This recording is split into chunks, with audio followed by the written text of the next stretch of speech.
Guess you didn't mean what you wrote in that song about me.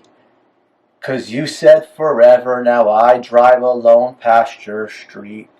God, honey, you know they play that song all the time, and every single time it just gets me so upset. And I hate that guy who hurt her so bad. And you know what I'm thinking? I know exactly what you're thinking. But he's a damn Carpondro breeder. Hey guys, welcome to video number 21, which I think officially means my channel is old enough to drink, 21 videos. So thanks so much for watching. The channel's going to hit like 100,000 views, and the first video is actually hitting 25,000 views, which I'm totally pumped about, and that's thanks to you guys. Holding a pair of green San Zinni here, such a difference in coloration. Look at the coloration on that one, that lime color to that darker green. Hoping to produce this pair next year. This female is definitely not going to be ready this season, but well, she needs probably another couple years on her. In any event, today's video, we're going to talk about two things I think people are always looking for help with. The first is, what the hell do you do when your snakes won't breed? You know, you put them together, you try a bunch of different things, and they're still not breeding. So I'm going to see if I can help you with that. The other thing we're going to talk about is, when do you separate your snakes? You've been watching them, they're locking up, and when should you separate them? Should you just leave them together all the time? When would be a good idea to feed them and put them in separate cages? We're going to talk about that also today. And guys, I promise in this video I am not going to beat you over the head with USARK. I know every YouTuber right now is making videos about USARK. I'm going to do something a little different today, but the bottom line is they do need money, and people say, hey, why do they need money? Well, they need money because they need to hire an attorney and they need to fight, and that's why they need all this money. So what am I going to do to help? Instead of asking you guys like I've been doing since video number 1, I'm just going to ask to make a simple request. Like this video that I'm just making right now if you like it, and for every like I will donate $1 to USARK up to $1,000, and I will do that up until the end of the month. Up until April 1st, I will donate $1 for every like that you guys give this video. I'm already a silver USARK member, but it's I want to do what I can. And like I always say, guys, if you're not willing to fight for your animals or help fight for the animals, then we don't deserve to keep these animals. So again, just give me a like on this video, and I will donate $1 per like to USARK. Hey, and I also want to put a special thank you out there to Kevin and the guys from Nerd who are doing so much for USARK, just getting the word out. And Phil Goss, of course, who is the president of USARK. He's a one-man show, guys. He does so much for us, so thank you, Phil, for everything that you do. And Michael Cole, who heads up USARK, the Florida division. Listen, guys, Michael has a great life. He's always wakeboarding with his kids. He's in Florida. He doesn't need to do the stuff for us, believe me, but he's passionate about the animals. He does so much for us, and I want him to know that he's really appreciated, especially for everything he's trying to do with Florida. And Florida is, as you guys know, they're coming at us hard.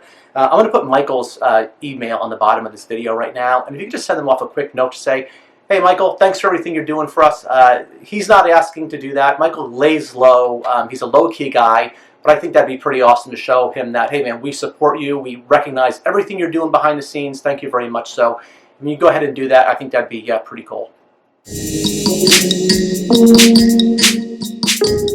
Hey guys, so let's talk about what the hell do you do when your snakes will not breed, okay? We can also talk about, so when they start breeding, how often should you separate them and feed them? So let's get into that a little bit. First thing I want to address is, you know, people always love to talk about how easy certain snakes are to breed, especially like carpet pythons and ball pythons. They'll always say, oh, just put them together and they'll breed. Well, sometimes that's the case. They do breed that quickly, but there are certain animals, no matter how many times you put them together and separate them, they're just not going to breed. Some animals, some pairs are simply not compatible. I always think of my friend Rico Walder, had an albino chondro, really high dollar, really valuable animal. Rico's super knowledgeable about green tree pythons. No matter what he tried, that animal would not breed. So when people tell you that certain animals take 2 ball pythons, put them together, and they breed, and then you try it at home, you have a couple of ball pythons, nothing happens, don't feel bad about yourself. Every animal, every pair is not going to breed no matter what you try. But what I'm going to talk about today are some things you can try to get your animals to breed. So guys, I'm going to bring out a bunch of my animals today, and I'm going to go through some different species and what I do, what I try when my animals don't breed. So this is a reduced pattern diamond python, and that's a diamond jungle jaguar with a high influence of diamond python in it. So with carpets, the key thing is that, you know, first off, the umbrella statement here is that I light cycle all of my animals, and then I cool all my animals. That's over a 2 to 2.5 month period.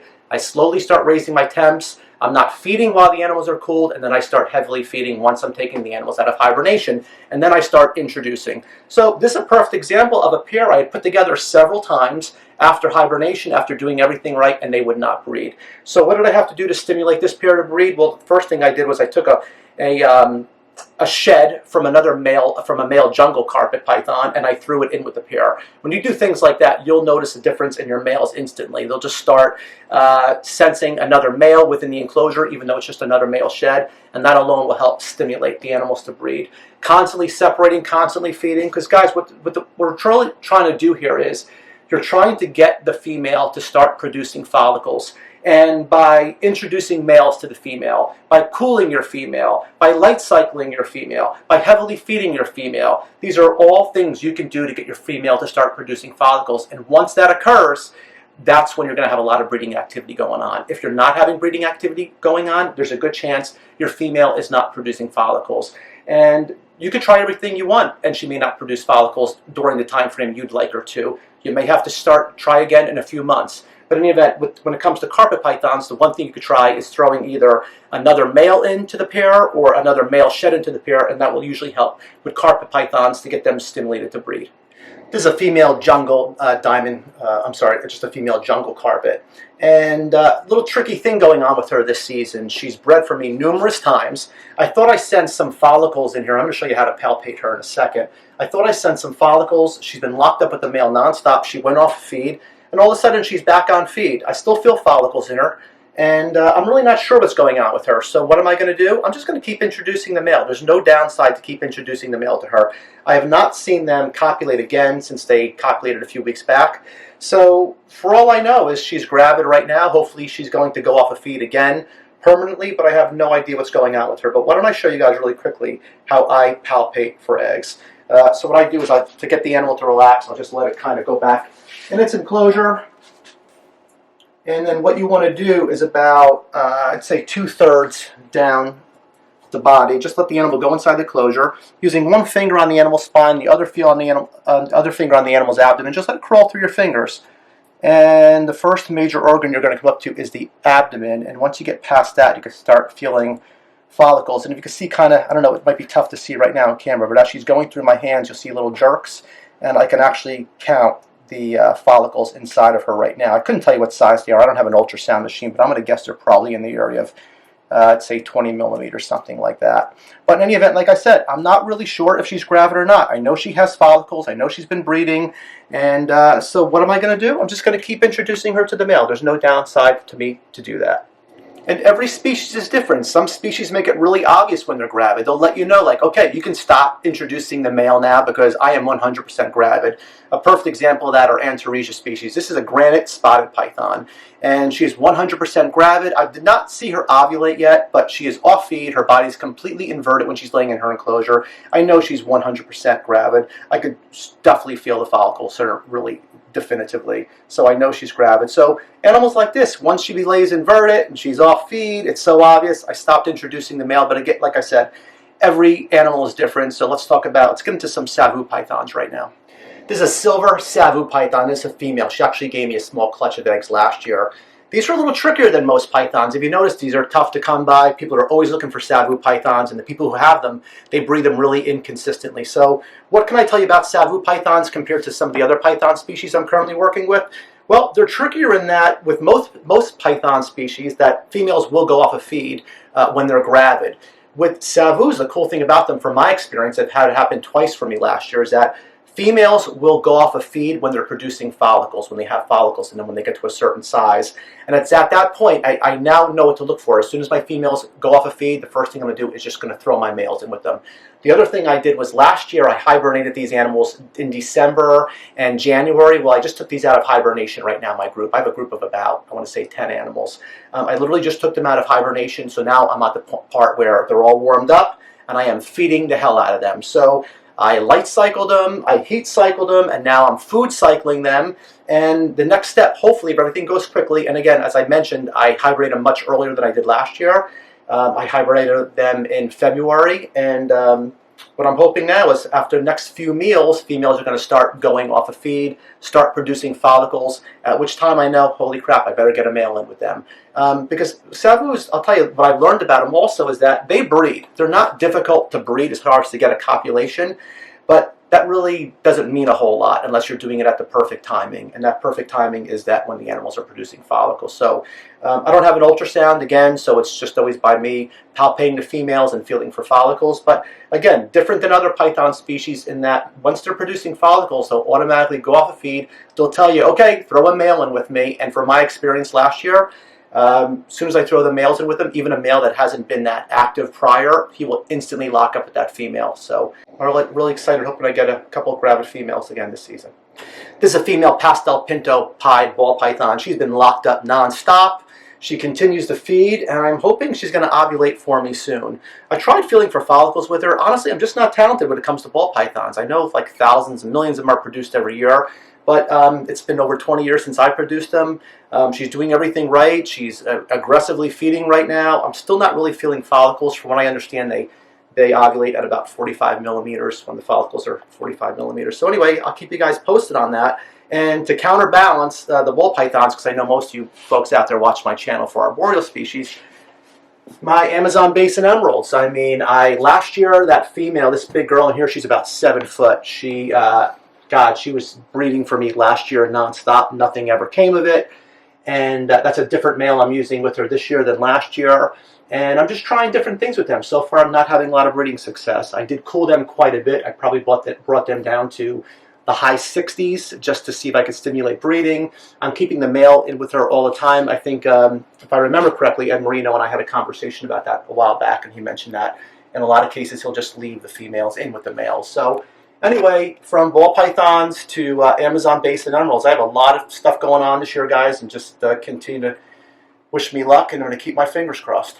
Let's talk green tree pythons. First off, when do we introduce our green tree pythons? Well, I always introduce my males to my females in the morning. I never introduce them at night because they have such strong feeding responses, and so it's always best to introduce them in the morning. I put them together. Typically, when you introduce a pair of green tree pythons and they're a compatible pair, they will breed within the first 24 to 48 hours. So typically by the following morning, they will be copulating.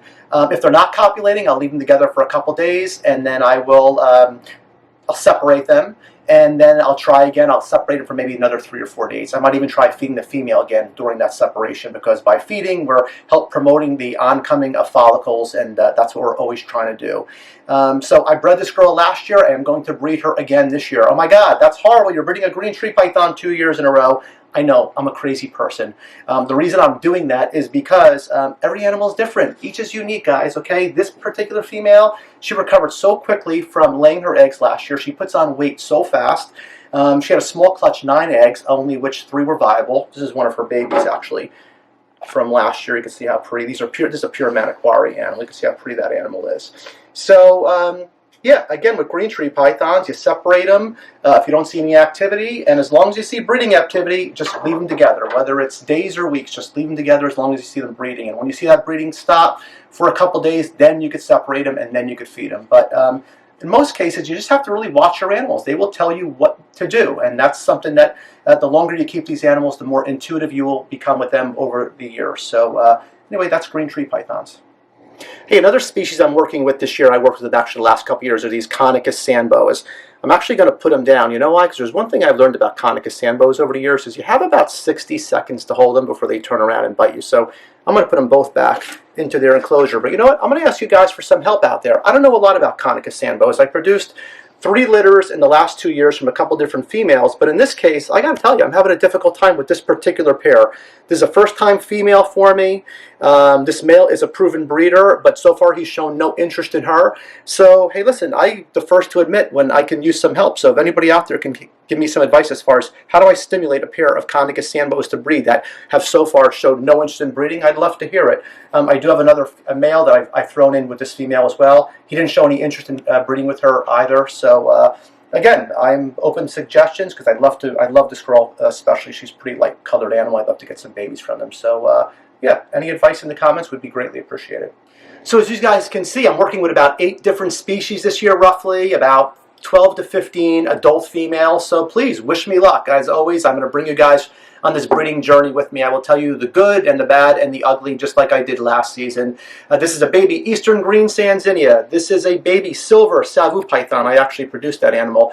And as I mentioned in a previous video, I'm just going to keep you guys updated on their onogenic color changes because This little brownish animal right now is going to turn totally green, and this beautiful silvery, almost pinkish animal is going to get nice jet black and gray.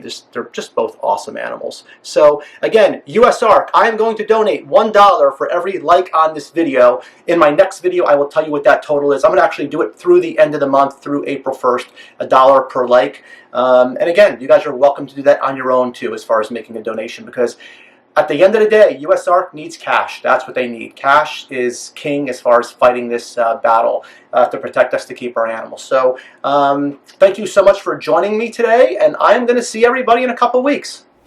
Who has the best YouTube channel? Me